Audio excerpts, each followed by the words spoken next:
Good morning friends.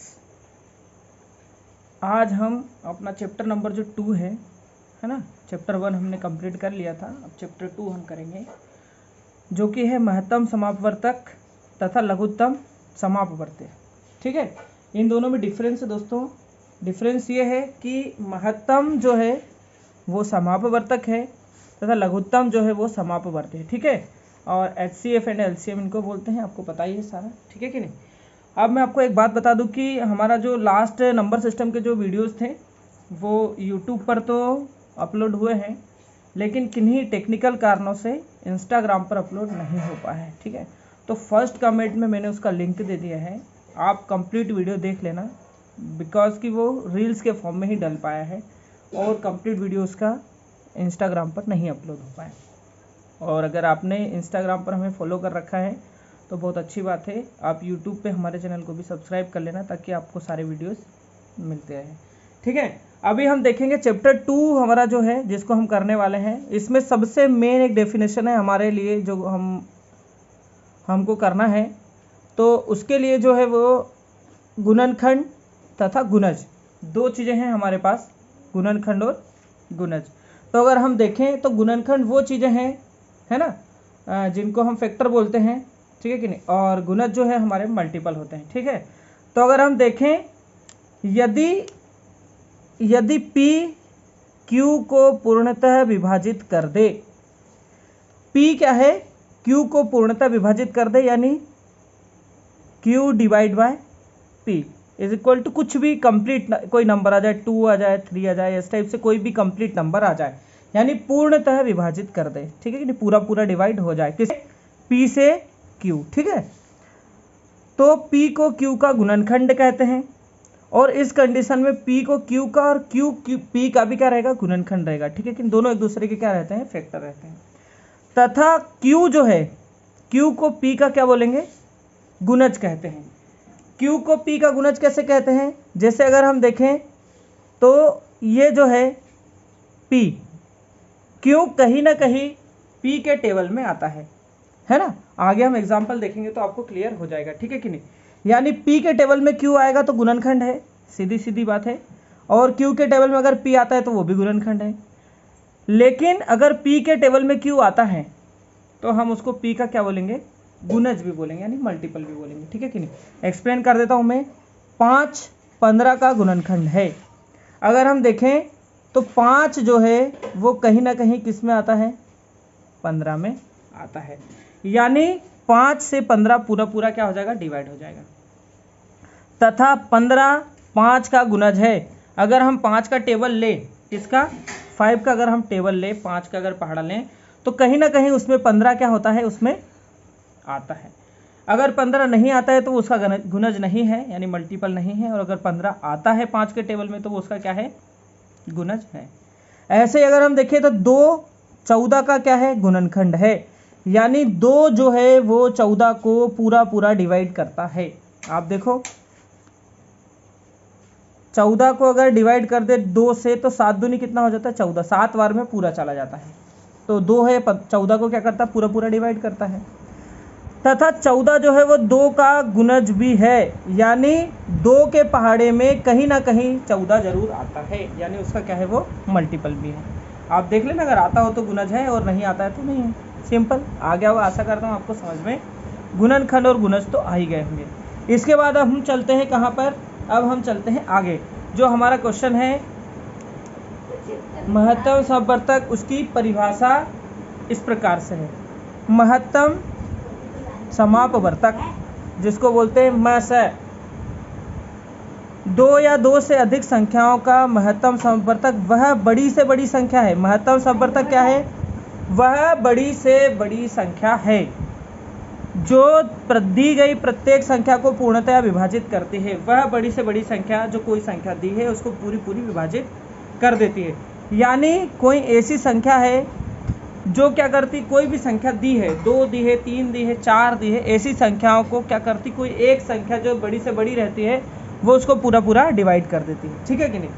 अब देखें यहाँ पर हमारे पास 2 चीज़ें हैं, एक तो है 35 और एक है 42। देख लेते हैं इनके कैसे हम महत्तम समवर्तक निकाल सकते हैं, ज्ञात कर सकते हैं। तो हम 35 के निकालेंगे फैक्टर, तो इसमें 2 से भाग जाएगा नहीं, 3 से भी नहीं जाएगा, इसमें जाएगा भाग किससे, 5 से।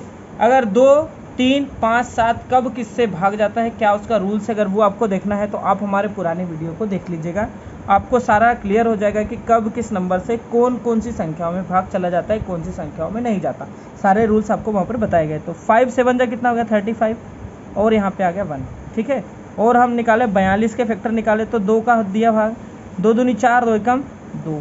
अब 2 से नहीं जा रहा, किससे जा रहा, 3 से, 3 से तो 21, फिर 7 से दिया। अब दोनों में जो मिल रहा है क्या है, वो 7 मिल रहा है। इसके अलावा 5 मिल रहा है क्या, इधर नहीं है 5, 2 इधर है क्या, इधर 2 है, इधर 2 नहीं है, 3 इधर है क्या, नहीं है। तो 7 के अलावा दोनों में कोई भी ऐसा फैक्टर नहीं है जो दोनों में मिल रहा है, वो भी प्राइम फैक्टर है ना। अभाज्य संख्या 7 के अलावा कोई भी दूसरी नहीं है, इसलिए 7 ही हमारा क्या हो जाएगा, महत्तम समवर्तक, यानी हमारा आंसर हो जाएगा। ठीक है दोस्तों, आशा करता हूँ आपको बहुत अच्छे से समझ में आ रहा होगा। अब देखते हैं हम किसको, अब हम देखते हैं लघुत्तम समापवर्ती को। किसको देखते हैं, लघुत्तम समापवर्ती को। बहुत इजी चीज़ें हैं, आपको बहुत आसानी से समझ में आ जाएगी। लघुत्तम समापवर्ती है ना, तो अगर आप इसको देखेंगे तो लघुत्तम समापवर्ती क्या है, लघुत्तम समापवर्ती वह छोटी से छोटी संख्या है और महत्तम समापवर्तक जो है वो बड़ी से बड़ी संख्या है, जो दी गई सभी संख्याओं द्वारा, है ना, संख्याओं यहाँ पे छूट गया है, संख्याओं द्वारा पूर्णतया विभक्त हो जाए, दी गई संख्याओं का लघुत्तम समापवर्ती कहलाती है। ठीक है, तो आप देखेंगे दोस्तों, ये वह छोटी से छोटी संख्या है जो भी संख्या हमको दी है, 3, 4, 5, 6 जो भी है ना, जितनी भी नंबर ऑफ हमको संख्याएं दी हैं, उन सबको क्या करेगा, पूर्णतः विभाजित हो जाएगा, है ना, नंबर विभाजित हो जाएगा। ठीक है, उन संख्याओं से, जैसे हमारे पास 6 और 8 है, तो लघुत्तम समापवर्तक क्या होगा, एक ऐसी संख्या होगी जो 6 से भी डिवाइड हो जाएगी और 8 से भी डिवाइड हो जाएगी। तो जब भी हम लघुत्तम समापवर्तक निकालते हैं, इसमें हम दोनों का लेते हैं एक साथ डिवाइड लेते हैं, क्या करते हैं, दोनों का एक साथ हम करते हैं क्या, फैक्टर निकालते हैं ना। तो प्राइम फैक्टर निकालेंगे तो यहाँ पे 2 से देंगे, 2 तिया 6, और यहाँ क्या हो जाएगा, 2 चुकू 8, फिर किससे देंगे, 2 से, 3 वैसा का वैसा, 2 दुआ 4, फिर 2 से देंगे, 3 वैसा का वैसा, 2 एकम 2, अब किससे देंगे, 3 से, तो 3 एकम 3, 3 एकम 3। तो इन सब का हमको गुना करना रहता है, कर लो, कर दें, तो लघुत्तम समापवर्ती बराबर क्या हो जाएगा, 2 गुना 2 गुना 2 गुना 3, है ना। 2 कितनी बार है दोस्तों, हमारे पास 2 कितनी बार है, 3 बार है, और 3 कितनी बार है, 1 बार है ना।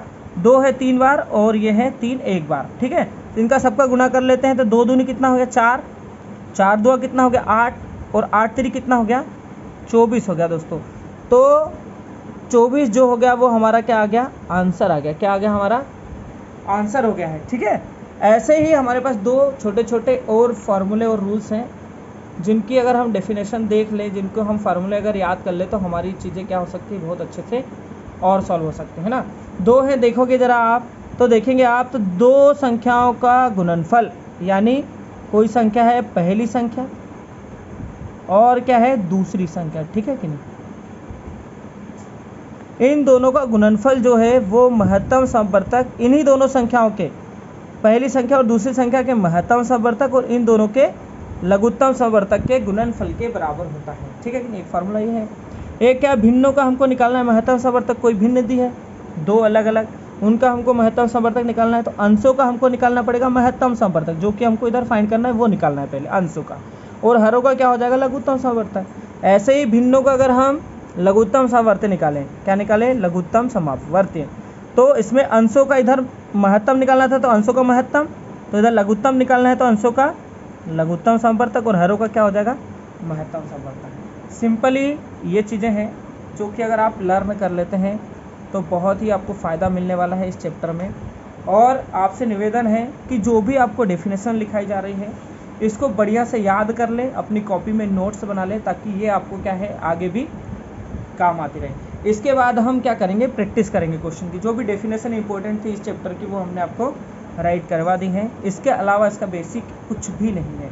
अगर ये चीज़ें आपको आती हैं, बेसिक चीज़ें हैं, अगर ये आपको आती है, तो आप किसी भी क्वेश्चन को क्या कर दोगे, हलवा बना दोगे। ठीक है दोस्तों, तो मिलते हैं नेक्स्ट वीडियो में, और आशा करते हैं फर्स्ट कमेंट में मैं इंस्टाग्राम पर फुल वीडियो का लिंक डाल दूंगा, अब वहाँ से क्या कर लीजिएगा, वीडियो को देख लीजिएगा, ठीक है कि नहीं। धन्यवाद, मिलते हैं नेक्स्ट वीडियो में, जो हमारा क्या रहेगा, प्रैक्टिस वाला वीडियो रहेगा, ठीक है। धन्यवाद तब तक के लिए।